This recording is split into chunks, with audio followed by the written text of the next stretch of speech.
MLC चुनाव में BJP की बम्पर जीत। आपको बड़ी खबर बता दें, सभी सीटों के नतीजे सामने आ गए। 36 सीटों में से 33 सीटों पर बीजेपी ने जीत दर्ज की है। 3 सीट निर्दलीय के खाते में गई है। समाजवादी पार्टी का सूपड़ा साफ हो गया, खाता तक नहीं खुला है। ये बड़ी खबर आपको बता दें कि 36 सीटों में से 33 सीटों पर बीजेपी ने जीत दर्ज की है। 3 सीट निर्दलीय के खाते में गई है।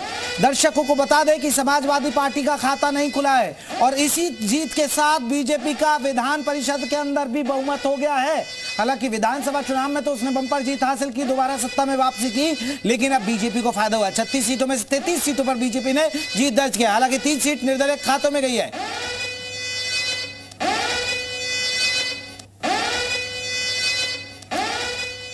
और 6 तस्वीरें हम आपको दिखा रहे हैं। लखनऊ, गोरखपुर, बलिया, जौनपुर बीजेपी की जीत की तस्वीरें दिखा रहे हैं। और ये निर्दलीय की जीत छठी तस्वीर में आप देख सकते हैं वाराणसी की। मेरठ, वाराणसी की एक तस्वीर जिसमें निर्दलीय उम्मीदवार की जीत हुई है। यहां पर अन्नपूर्णा देवी चुनाव जीती है, यहां बीजेपी हार गई है। बीजेपी की जीत की 5 तस्वीरें, एक छठी तस्वीर निर्दलीय उम्मीदवार की जीत की दिखा रहे हैं हम आपको। लखनऊ, गोरखपुर, बलिया, जौनपुर, मेरठ और वाराणसी से ये तस्वीरें हम आप देख रहे हैं। एमएलसी चुनाव के परिणाम आ चुके हैं। बीजेपी को बम्पर जीत मिली है, जिससे पार्टी कार्यकर्ताओं में जश्न का माहौल है। 6 जगह की तस्वीर, लखनऊ, गोरखपुर, बलिया, जौनपुर और मेरठ में बीजेपी को बम्पर जीत मिली है। तो वहीं वाराणसी में निर्दलीय प्रत्याशी ने जीत दर्ज की है। जीत के बाद समर्थक जश्न मना रहे हैं, ढोल नगाड़ों की थाप पर नाच रहे हैं, मिठाइयां बांटी जा रही हैं, होली खेली जा रही है। सड़कों पर जो है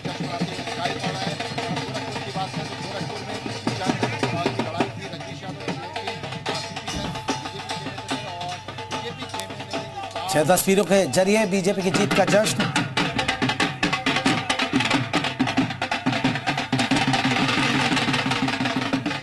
चलिए, हमारे साथ अनिला सिंह जुड़ी हैं, बीजेपी की प्रवक्ता। अनिला जी, आपका बहुत बहुत स्वागत है और सबसे पहले आपको ढेर सारी शुभकामनाएं। बम्पर जीत हो गई आपकी, तो लगातार तीसरी होली मना रहे हैं आप तो। मेरी सबको राम राम और ढेर सारी शुभकामनाएं। जितने भी हमारे जीते हुए एमएलसी हैं, पार्टी को ढेर सारी शुभकामनाएं। जिन लोगों ने वोट किया है उनको ढेर सारा धन्यवाद। और ये सिद्ध हो गया है कि जब आप सत्यता के लिए लड़ाई लड़ते हैं तो चाहे वो लोकसभा हो, विधानसभा हो, विधान परिषद हो या कोई भी चुनाव हो, जीत जो है, या मैं कहूँगी धर्म की हमेशा विजय होती है। इस चुनाव में भी ये सिद्ध हो गया है। भारतीय जनता पार्टी जो सदैव धर्म के साथ खड़ी हुई होती है, धर्म मतलब अपने कर्तव्य के साथ खड़ी हुई होती है, उसको जीत मिलती ही मिलती है। अनिला जी, समाजवादी पार्टी का सूपड़ा साफ हो गया, 0 यानी समाजवादी पार्टी का। लेकिन आपके लिए भी अब चुनौती बढ़ गई है, जिम्मेदारियां बढ़ गई हैं आपके लिए अब। नहीं, जो देखिए मजबूत लोग होते हैं, कर्मठ लोग होते हैं, जिनके लिए देश राज्य सर्वोपरि होती है, जनता जो है वो जनार्दन होती है, वो अपनी कर्मठता में कभी पीछे नहीं हटते हैं। उत्तर प्रदेश का अगर मैं यहाँ पे चर्चा करती हूँ तो योगी आदित्यनाथ जी ने अपने पहले टेन्योर में जिस प्रकार से दिन रात एक कर दिया था, इस प्रदेश को भ्रष्टाचार और अपराध जो युक्त था उसको मुक्त कराने में कोई कोर कसर नहीं छोड़ी। विकास को जो है अपनी सही लाइन पर बिना किसी भ्रष्टाचार कराने का पूरा प्रयास किया। इसीलिए उत्तर प्रदेश की जनता ने पूरा विश्वास जो है योगी आदित्यनाथ जी के को दिखाया। और जहां तक रही समाजवादी पार्टी जो है ना, वो दलदल पर खड़ी हुई है। तो इस दलदल के जो अध्यक्ष है वो है अखिलेश यादव जी। तो दल के अध्यक्ष अखिलेश यादव जी से ना तो अपनी पार्टी संभाल रही है, ना अपना परिवार संभाल रहा है। तो उत्तर प्रदेश में किस आधार पर? अनिला जी एक बड़ा सवाल है, क्योंकि रामगोपाल यादव का बयान आपने पहले ही सुना था। जिस दिन वोटिंग हो रही थी उन्होंने इशारा किया था, अगर प्रशासन निष्पक्ष तरीके से वोटिंग कराएगा तो हम जीत रहे हैं। लेकिन अभी से ही लग रहा है कि आरोप शुरू हो गए। कई जगह से जो उम्मीदवार थे उन्होंने आरोप लगाया कि बीजेपी ने धन बल का प्रयोग किया है, तब जाकर बीजेपी यहां चुनाव जीती है। कमजोर लोग इस प्रकार की बयानबाजी करते हैं। जो कमजोर होते हैं पहले ही बहाने ढूंढने लग जाते हैं। अगर भारतीय जनता पार्टी कार्य नहीं कर रही होती तो एक के बाद क्या हम चुनाव जीत रहे होते? क्या हम चुनाव जीत रहे होते? बिल्कुल जीते हैं। शासन प्रशासन, जब हम आप देख लीजिए पश्चिमी बंगाल में क्या है, हाँ, या पंजाब में भी चुनाव हुआ है, या अनेकों प्रदेशों में चुनाव होते हैं। या फिर ऐसे प्रदेश भी होते हैं कि भाई ठीक है, पहले वहां पे भारतीय जनता पार्टी की सरकार रही और दोबारा नहीं आ पाई किन्हीं भी कारणों से। हर बार शासन प्रशासन के ऊपर ठीकरा फोड़ देना एक कमजोर शख्सियत की पहचान होती है। समाजवादी पार्टी बिल्कुल खोखली और कमजोर हो चुकी बिल्कुल है। अनिला जी, आप मैं लौटूंगा। समाजवादी पार्टी पर आप हमला बोल रहे हैं कि खोखली हो चुके हैं। विशाल हमारे सहयोगी लगातार गोरखपुर से जुड़े हैं। विशाल, जीत का जश्न, क्योंकि बीजेपी ने 33 सीटें जीती है, हालांकि 3 सीटें निर्दलियों के खाते में चली गई। देखिए बिल्कुल, अगर हम बात करें तो बीजेपी जो है उसने एक बार फिर से प्रचंड जीत जो है हासिल की है, और लगातार ये माना भी जा रहा था कि बीजेपी के लिए तमाम सीटों पर बहुत ज़्यादा फाइट नहीं रहेगी, लेकिन 3 सीटें चूंकि फंसी थी और उन 3 सीटों पर जरूर बीजेपी को जो है हार मिली है। लेकिन अगर हम गोरखपुर की बात करें तो देखिए गोरखपुर में तमाम लोग जो है वो आपको इंतजार कर रहे हैं, चूंकि सीपी चंद जो है वो यहाँ पर जीते हैं। कुछ समर्थक भी हैं, उनसे ही बात करते हैं। सीपी चंद जी की जीत हुई, आप लोग बीजेपी की जीते कैसे देख रहे हैं आप लोग? यह एक स्वच्छ महाराज जी के सुशासन, प्रशासन और पूर्व कार्यकाल माननीय सीपी चंद जी का, उनका व्यक्तिगत व्यवहार बहुत सरल, सहज और बहुत ही सौम्य प्रभाव के व्यक्ति हैं। यह जीत सीपी चंद के व्यक्तिगत व्यवहार, निष्ठावान और समर्पित लोगों की जीत है। तो देखिए ये गोरखपुर की बात है, और अब हम इसके बाद अगर हम बात करते हैं बस्ती की, तो बस्ती में सुभाष यदुवंश पर भरोसा जताया था। सुभाष यदुवंश बीजेपी के प्रदेश अध्यक्ष युवा मोर्चा रहे हैं और उन्होंने सनी को हराया है। वहां पर अखिलेश यादव के बहुत करीबी माने जाते हैं। इसमें अगर खास बात देखिए तो राजेश यादव, वो भी अखिलेश यादव करीबी माने जाते हैं बाराबंकी से, उनकी भी हार हुई है। सुनील सिंह साजन, उनकी भी हार हुई है। तो ये एक ऐसा कैडर था जो अखिलेश यादव के साथ हमेशा। बिल्कुल विशाल, मैं लौटूंगा। अनिला जी हमारे साथ जुड़ी हुई। अनिला जी, एक बड़ा सवाल है, आप ठीक है जीत की खुशी मना रहे हैं, लेकिन 3 सीट आपसे फिसल गई, और सबसे अहम बात है कि वाराणसी आप गवा गए। ये तो पीएम मोदी का संसदीय क्षेत्र भी पड़ता है। ये एक आपके लिए एक झटका नहीं माना जाएगा क्या? बिल्कुल विनीत, 33 सीटें हमने जीती हैं, तो ये झटका नहीं माना जाएगा। तो मैं हमेशा कहती हूं कि भाई जो जब वोटिंग हो रही है तो जो वोटर है वो तय करते हैं कि कहां किसको कितनी जीत देनी है। परंतु अभी आप देख रहे हैं कि आपने बताया भी, चर्चा भी करी है कि समाजवादी पार्टी के जो दिग्गज चेहरे थे, जो अखिलेश यादव जी के राइट लेफ्ट हैंड्स माने जाते थे, वो भी हार गए। तो अब मुझे लगता है कि जुलाई में जो इनका स्टेटस, क्योंकि तभी भी एमएलसी का चुनाव होना है, मुझे लगता है कि समाजवादी पार्टी का तो अपना विपक्ष का स्टेटस भी गंवा देगी, क्योंकि इनके जो नंबर्स हैं वो मुझे लगता है कि 10 से नीचे हो जाएंगे। तो इनकी हालत, अखिलेश यादव अनिला जी, अब यूपी की जनता आप लोगों से क्या उम्मीदें करे? देखिए, जब एक नारा था कि देखिए हमारी डबल इंजन की सरकार आ जाएगी, प्रधानमंत्री नरेंद्र मोदी कहते रहे थे केंद्र में भी आपकी सरकार, मैम यूपी में भी आपकी सरकार, पंचायत चुनावों में आपने बम्पर, निकाय में भी आप जीत गए, विधानसभा भी अब आपने देखा, परिषद भी। मैं तो कह रहा हूं 4 इंजन लग गए। अब तो रफ्तार, विकास की रफ्तार दोगुनी देखेंगे, तिगनी देखेंगे, 4 गुना देखेंगे ना यूपी के लोग।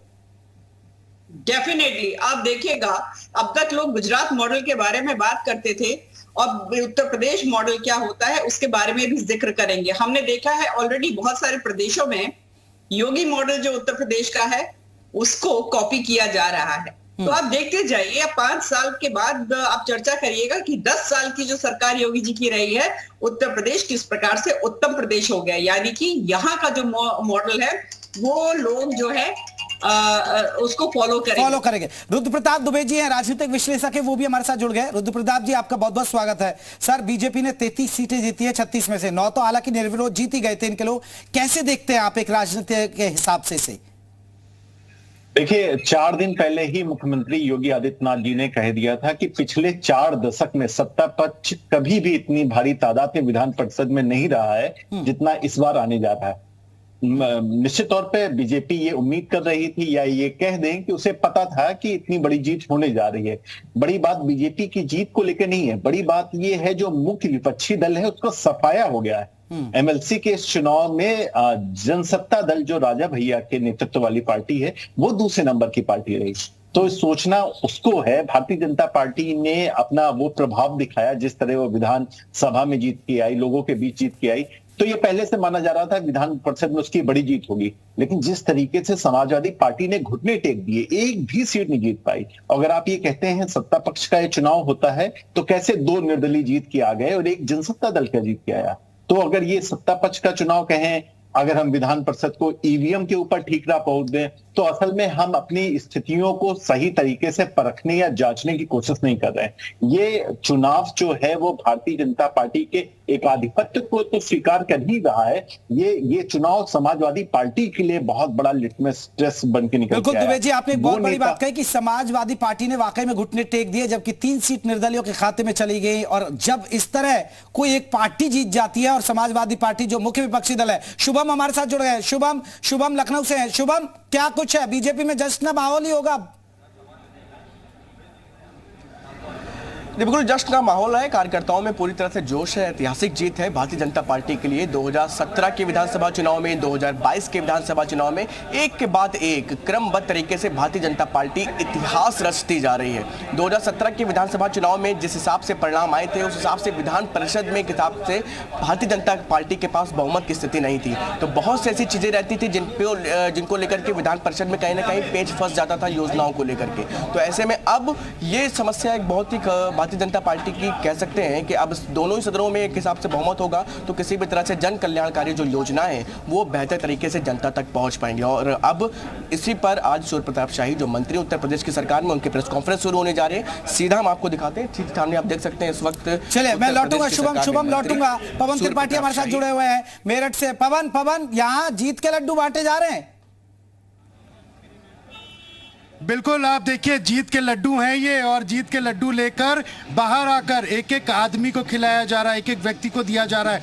यानी जीत का जश्न तो है ही है, जीत के लड्डू भी बांटे जा रहे। सबसे बड़ी बात है, सपा एक भी सीट पर खाता नहीं खोल पाई। ये अपने आप में बहुत बड़ी बात है। अगर कहा जाता है कि सत्ता दल का चुनाव है तो ऐसा नहीं हो सकता। 3 निर्दलियों ने भी चुनाव जीता है, और सपा जैसी विपक्षी पार्टी जिसने एक भी खाता नहीं खोला, ये कहीं ना कहीं बीजेपी के समर्थक, बीजेपी के लोग ये लड्डू का थाल लेकर ये दर्शा रहे हैं कि ये जीत बीजेपी की बड़ी जीत है। लड्डू बांटे जा रहे। विशाल का रुख कर लेते, गोरखपुर से जुड़ा है। विशाल, क्या अपडेट है? देखिए सीपी चंद को जो है सर्टिफिकेट दे दिया गया है, और आपको तस्वीर दिखा देते हैं कि आप देखिए, आप जश्न की तस्वीर देख सकते हैं। एक्सक्लूसिव तस्वीरें हैं उत्तर प्रदेश उत्तराखंड पर, चूंकि सीपी चंद को अभी सर्टिफिकेट बाहर मिला है। और अब आप तस्वीर देखिए, तमाम जो समर्थक हैं वो यहाँ पर जश्न मना रहे हैं, ढोल नगाड़े बजाए जा रहे हैं, होली खेली जा रही है। और ये तस्वीर आप देखिए, उत्तर प्रदेश उत्तराखंड पर पहली तस्वीर देखिए, बिल्कुल इस वक्त जश्न का माहौल है। और आप तस्वीर देखिए कि सीपी चंद को इस वक्त सर्टिफिकेट मिल गया है, और तमाम जो समर्थक है उनको अपने को आपने जो है कंधों पे बैठा के जो है बाहर निकले हैं। और ये तस्वीर है, ये तस्वीर आप देख सकते हैं कि ये तस्वीर है गोरखपुर कलेक्ट्रेट की, जहां पर अभी सर्टिफिकेट ये मिला है। और बिल्कुल विशाल, एक बड़ी खबर आ गई है। एक ब्रेकिंग न्यूज बता रहे हैं दर्शकों को। एमएलसी चुनाव जीतने पर सीएम योगी का बयान आया सामने। उन्होंने ट्विटर पर बयान दिया है, जीतने वाले प्रत्याशियों को उन्होंने बधाई दी है।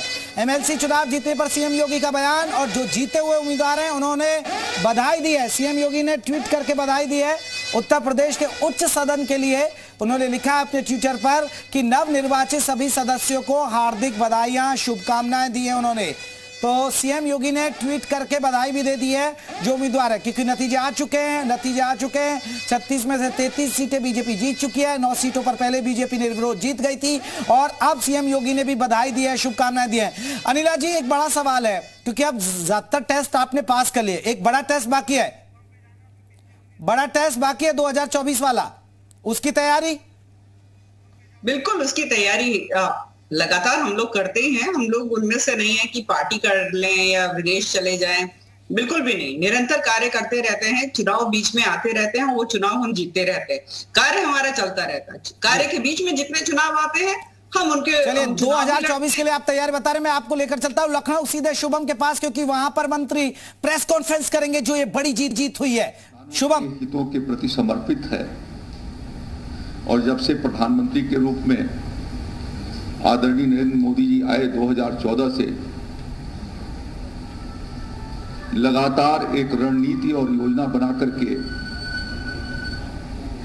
किसान कैसे खुशहाल हो, समृद्ध हो, उसके लिए अपनी विभिन्न योजनाओं को उन्होंने किसानों के बीच में चलाई।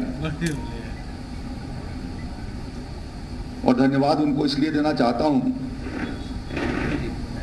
कि उन्होंने पहले केंद्र सरकार ने उनके नेतृत्व में कृषि विभाग के बजट को 6 गुना बढ़ाया, जो 2013-14 में बजट का प्राविधान 21,933 करोड़ रुपए के करीब था, उसमें 6 गुना वृद्धि करके और 1,23,960 करोड़ रुपए का बजट रखा है, जिससे विभिन्न योजनाओं के माध्यम से किसानों को सीधा लाभान्वित किया जा रहा है।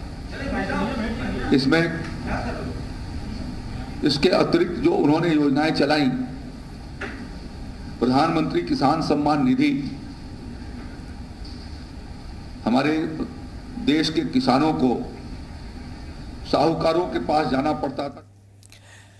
चलिए, हमारे साथ लगातार हमारे संवाददाता पल पल के अपडेट बता रहे हैं और दुबे जी हमारे साथ राजनीतिक विश्लेषक वो भी जुड़े हुए हैं और अनिला जी भी हमारे साथ बीजेपी के प्रवक्ता जुड़े हुए हैं। दुबे जी कैसे देख रहे हैं, क्योंकि ये जीत अब कहीं ना कहीं बीजेपी के लिए एक बड़ा टेस्ट अभी बाकी है, यानी 2024। अभी तक बीजेपी ने सफलता हासिल की, 2024 के लिए भी एक बड़ी जंग होगी बीजेपी के लिए। जी बिल्कुल, और 2024 से पहले ये सिर्फ एक विधान परिषद की मिली हुई जीत नहीं है, इसके लंबे निहितार्थ हैं। उच्च सदन में यहां से तय होगा, राष्ट्रपति चुनाव आने वाले हैं जिसपे यहां की संख्या भारी होगी, तो यहां की जीत आपके आने वाले कई चुनावों को आसान कर देती है। भारतीय जनता पार्टी अब इस मामले में बहुत अस्वस्थ हो गई है कि राष्ट्रपति चुनाव को लेकर उसे बड़ी मुश्किलों का सामना नहीं करना पड़ेगा। ठीक जिस तरह बसपा ने सिर्फ एक विधायक पाया और उसके राज्यसभा में अभी वो सांसद भेजने की हालत में नहीं है, इसी तरह विधान परिषद में इतनी बड़ी जीत के बाद भारतीय जनता पार्टी ने राष्ट्रपति चुनाव को काफी हद तक सहेज लिया है, अपने लिए सरल बना लिया। हाँ, जहां तक आपने 2024 की बात की, निश्चित तौर पे ये चुनौतीपूर्ण, जो लोग मान रहे थे भारतीय जनता पार्टी के लिए चुनौतीपूर्ण हो सकता है, तब तक स्थितियां बदल जाएगी। भारतीय जनता पार्टी ने उनको अपनी ताकत दिखा दी। अब आने वाले नवंबर महीने में नगर निकाय के चुनाव है, नगर पालिका के चुनाव है। मुझे लगता है भारतीय जनता पार्टी ने अभी से उसकी तैयारी शुरू कर दी है, लोग बूथ स्तर तक फिर से पहुंचने लगे हैं और भारतीय जनता पार्टी की अगर आप सफलता को देखें तो उसके पीछे पवन यही के पास है कि वो करेंगे। लगातार चुनावी मोड में रहती है। दुबे जी, अब मैं आ रहा हूं। पवन हमारे साथ, हमारे संवाददाता लगातार मेरठ से अपडेट है। पवन, आने वाले हैं फिर न मिलन देने का कोई भीड़ इतनी हो जाएगी।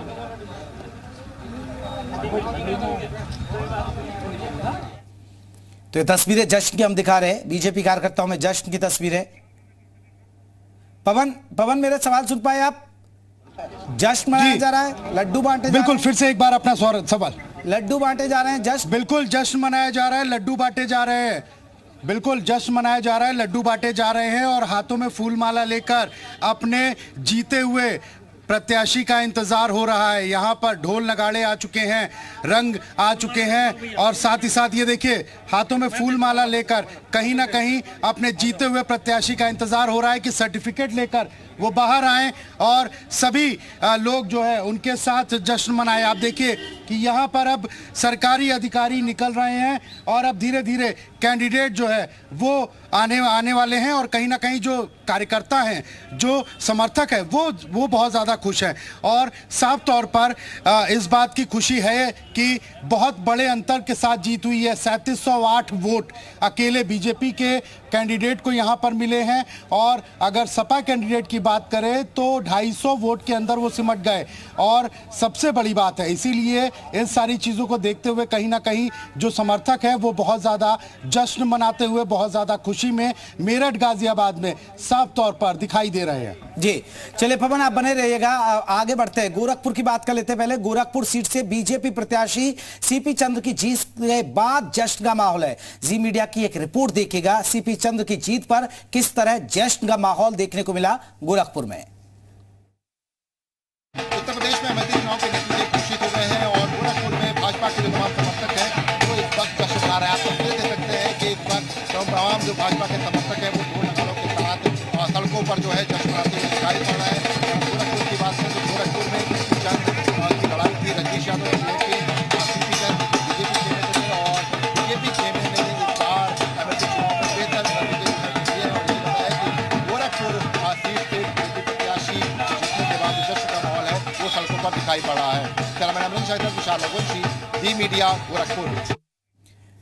वहीं देवरिया में एमएलसी चुनाव में समाजवादी पार्टी के हारे प्रत्याशी ने अपनी हार कबूल करते हुए कहा कि हमें 1031 वोट पाए, ये हमारी जीत है। वहीं समाजवादी प्रत्याशी को बीजेपी उम्मीदवार डॉक्टर रतनपाल सिंह का नाम ही नहीं पता था, क्योंकि उन्होंने कहा कि मुझे तो पता ही नहीं मेरे साथ कौन था लड़ाई में।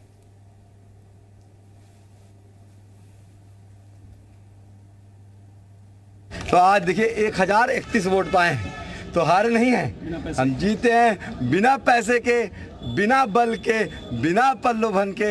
एक अच्छी लड़ाई की है, लोकतंत्र को बचाने के लिए ये बहुत ज़रूरी है। और मैं बधाई देता हूँ रामवर्धन पाल जी को कि उन्होंने जीत की है। अब वो विधान परिषद में जा रहे हैं और हमारी उम्मीद है कि वो अब जीत चुके हैं। उनको बहुत बहुत शुभकामनाएं हमें, और वो उस मुद्दों को विधान परिषद में उठाएंगे। तो तस्वीर हम आपको दिखा रहे हैं। गोरखपुर में बीजेपी के जीते उम्मीदवार सीपी चंद जोशी से खास बात हुई है। सीपी चंद से हुई खास बातचीत में कहा, योगी जी बहुत ही संजीदा हैं और बीजेपी नेतृत्व को भरोसा था, उस पर खरा उतरा हूं। गोरखपुर से जीता हूं तो उम्मीद भी ज्यादा लोगों को होगी, उनके काम पर पूरी तरह करूंगा। उत्तर प्रदेश के एमएलसी चुनाव में सबसे महत्वपूर्ण सीट थी गोरखपुर महाराजगंज की, क्योंकि अगर बात करें तो उत्तर प्रदेश के मुख्यमंत्री योगी आदित्यनाथ गोरखपुर से विधायक भी चुने गए थे। ऐसे में यहां से सीपी चंद ने बाजी मारी है। हमारे साथ सीपी चंद जी हैं, उनसे बात करते हैं। और चूंकि ढोल नगाड़ों की आवाज भी हम सुन रहे हैं, तो हम चाहते हैं कि थोड़ा सा चलते हुए चलें, क्योंकि आपके समर्थक भी इंतजार कर रहे हैं। इस जीत को कैसे देख रहे हैं? सर्टिफिकेट ले लें। मैं ये देख पा रहा हूँ कि ये जो इतना प्रचंड विश्वास और समर्थन मुझे जनप्रतिनिधियों ने दिया है, ये आदरणीय मुख्यमंत्री योगी आदित्यनाथ जी की सेवा और उनकी निष्ठा और ईमानदारी का ये प्रतिफल है।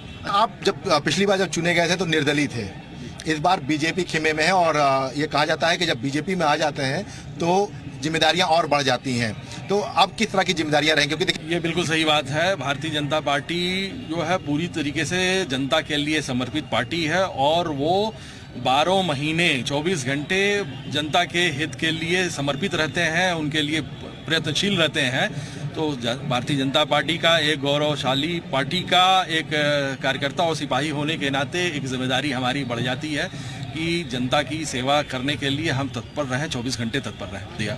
आखिरी सवाल बस, आप लोगों ने विधान परिषद में जो है समाजवादी पार्टी के लिए मुश्किल कर दी, क्योंकि 10 सीटें कम से कम होना चाहिए नेता प्रतिपक्ष के पद के लिए, लेकिन खाता नहीं खुला। 13 जुलाई को जो पद खाली हो रहे हैं, जो सीधे रिक्त हो रही हैं, जून में चुनाव होंगे इनको, उनमें भी अगर हम बात करें तो बहुमत के हिसाब से 125 विधायक हैं टोटल, और 31 विधायक चाहिए होते हैं एक सीट के लिए। तो अब तो 9 ही रह जाएंगे। तो क्या कुछ विकल्प किया जाएगा? क्योंकि देखिए, अब तो जब पद ही नहीं रहेगा नेता विपक्ष का, तो विधान परिषद में फिर आपसे जो है हंगामा कौन करेगा, आपके साथ आपको विरोध कौन करेगा? अब देखिए, जो संवैधानिक व्यवस्था है उस व्यवस्था को तो मैं परिवर्तित नहीं कर सकता हूँ, लेकिन एक लोकतांत्रिक व्यवस्था में विपक्ष का होना आवश्यक है, जो हमेशा जागृत करने का प्रयास करते हैं, उनका कर्तव्य होता है। लेकिन उस भूमिका से विमुख हो गए विपक्ष के लोग।